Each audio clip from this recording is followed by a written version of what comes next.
Hey everybody, my name's Marcel Irnie, reporting on December 22nd, 2023. I wanted to touch base about the electric car mandates and a need.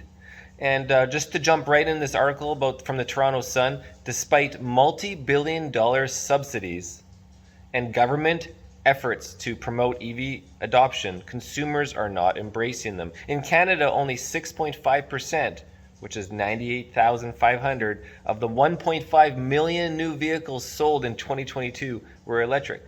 So 98,000 plus vehicles in 2022. Now, south of the border, data from the US Department of Energy indicates that out of the 283.5 million registered vehicles in 2022, EVs comprised a mere 0.9% of the total registration. So, people aren't really buying electric cars.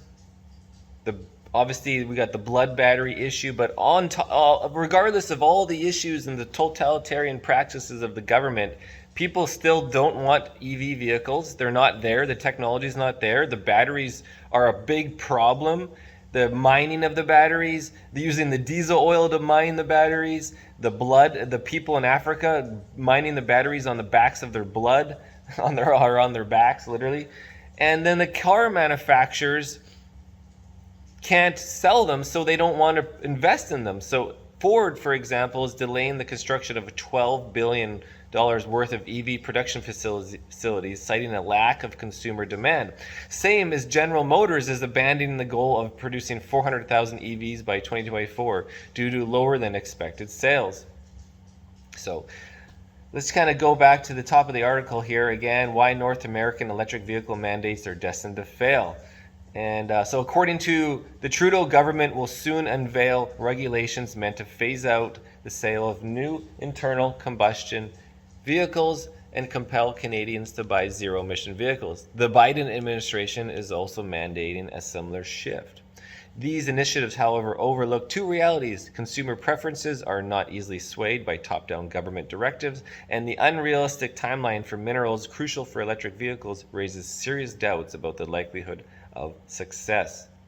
So specifically for Trudeau's regulations, all new passenger vehicles and light trucks sold in Canada must be electric zero-emission vehicles by 2035, with interim targets of 20% in just it's almost 2024, in 2 years, just over 2 years, and 60% by 2030.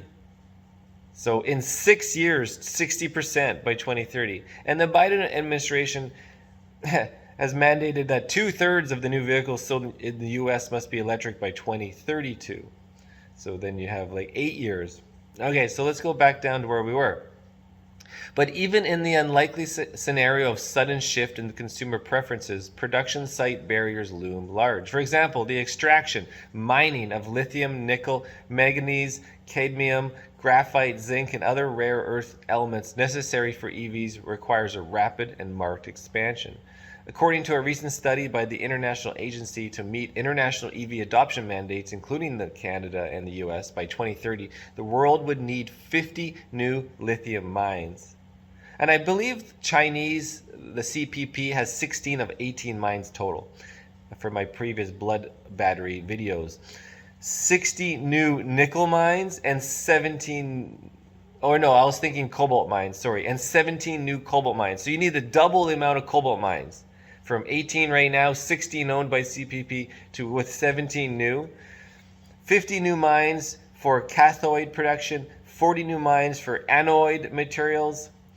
It's like the anode rod that people put in their suburban water heaters.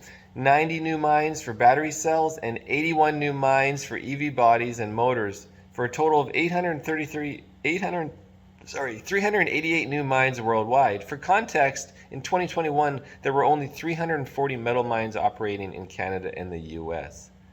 So more than double the amount of mines, and that's going to take a lot of building materials, diesel fuel extraction. So it's just not, the benefit's not there. The answer is they want to destroy the world. They want to destroy, and so they can do their global reset where the elitists control us like in the Hunger Games, right?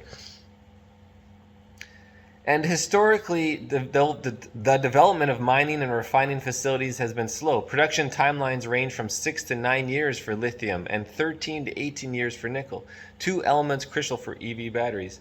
The aggressive government timelines for EV adoption clashed with historic sluggish metal and mineral production, raising the risk of EV manufacturers falling short of the needed minerals. Again, none of this is possible. The politician asswats, they don't care about any facts or what they actually does to the environment. It's just they want everything to collapse. They don't have any of our interests, not our best interests, none of our interests really.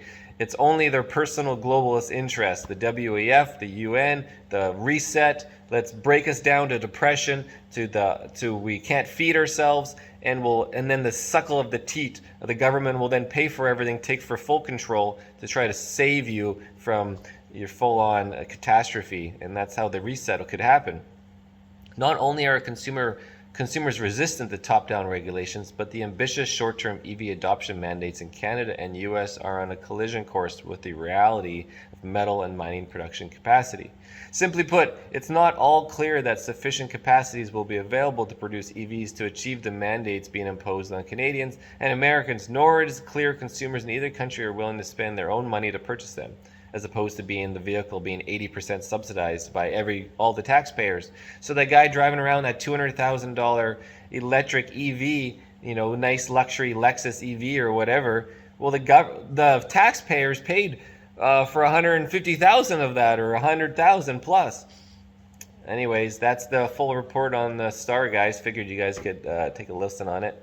This is Irnieracing News, guys, December 22nd, 2023.